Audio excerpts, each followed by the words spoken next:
So I wanted to talk real quickly about this debate that seems to be gaining some traction, at least in the circles of people I follow on Twitter, a lot of Twitch streamers, a lot of YouTubers.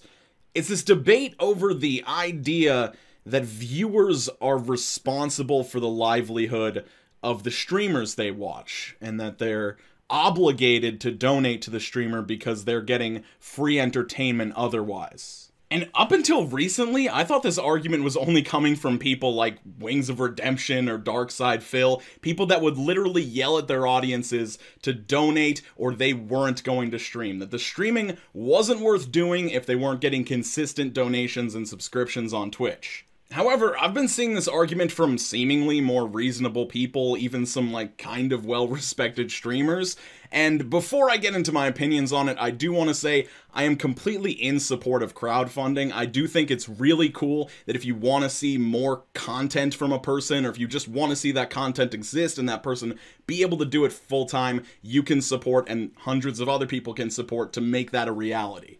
However, my support for crowdfunding ends when you start guilting your audience into believing that they are personally responsible for your livelihood and your survival because you decided that you wanted to create free content on twitch.tv or youtube.com. And let's not beat around the bush. Twitch, YouTube, Mixer if you're over there for some reason, these are all free platforms, and that's the reason why a lot of people in your audience are even able to watch your content in the first place. And it's really awesome as content creators that we have options like ad revenue, sponsorship deals, affiliate programs, and the support of super generous viewers to be able to do something like this full-time. I do this full-time, it's awesome, it's great, it's the best. If my viewership dropped to the point where I was no longer able to do this full-time, I would look into options like getting a part-time job or getting a full-time job and doing this, my dream job, part-time for the time being. Or maybe just doubling down on my efforts to secure sponsorship deals, or doubling down on my efforts to make content that more people want to watch so I can get more ad revenue. The last thing I would do is point the finger at my audience, the people who have made me what I am, who have put me in this position, who have made me able to even spend any time as a full-time content creator. The size of your audience doesn't really matter. What it comes down to is you cannot have the mentality of, oh, this is the percentage of people in my audience that are willing or able to pay for my free content. That's the issue. They're selfish people they're not willing to support. The mentality you should have as a person that should be responsible for their own income is that just is the percentage of people in general that are willing or able to pay for my content. I need to increase the total number of viewers if I want to increase the total number of paying viewers. Or I need to figure out another way to monetize my following. If you can't do that, you failed as a full-time streamer. Your audience didn't fail you.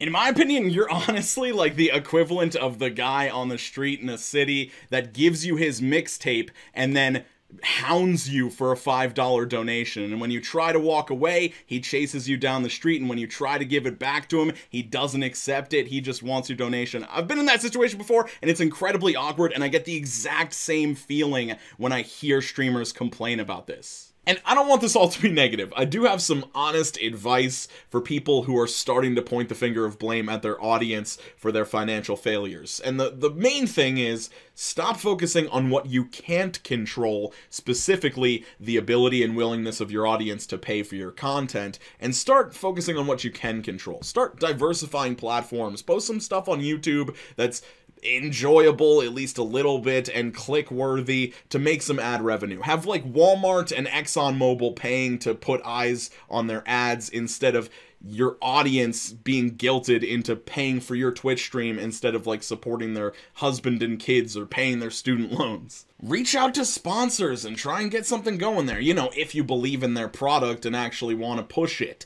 Get Raid Shadow Legends to be part of your financial picture instead of Timmy, who is trying to steal his mom's credit card out of her purse because you called him a leech for watching the stream without supporting.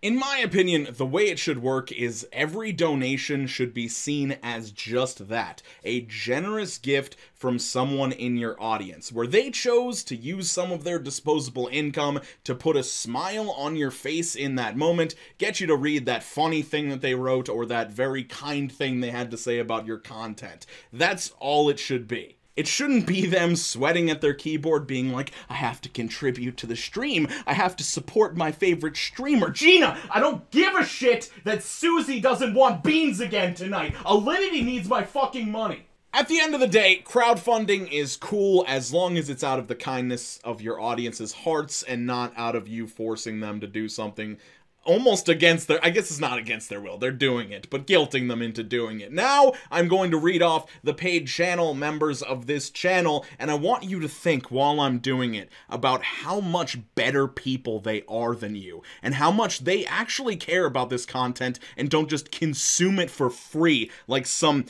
hose-sucking vacuum device that eats content. Ghost Spoons, Roller Geeks, James Barnowski, Miss Inked, Tape P, Hyper Ninja Child, Jared D, Regrettable Stitches, Allison B, For Jared, Connor G, the PDBG rhyme is killing it, Cryptid Fennec, Kaya Bay, Tasha K, and Catco, as well as everyone else you see on your screen. Thank you guys so much for your continued support, and thank you to everybody that just watches my videos, talks to other people in the comments, has an opinion on this shit. If you disagree, I want you to let me know and tell me I'm a fool, or just do it whatever way you want to. You can do it respectfully, you can call me a fat buffoon, do it up.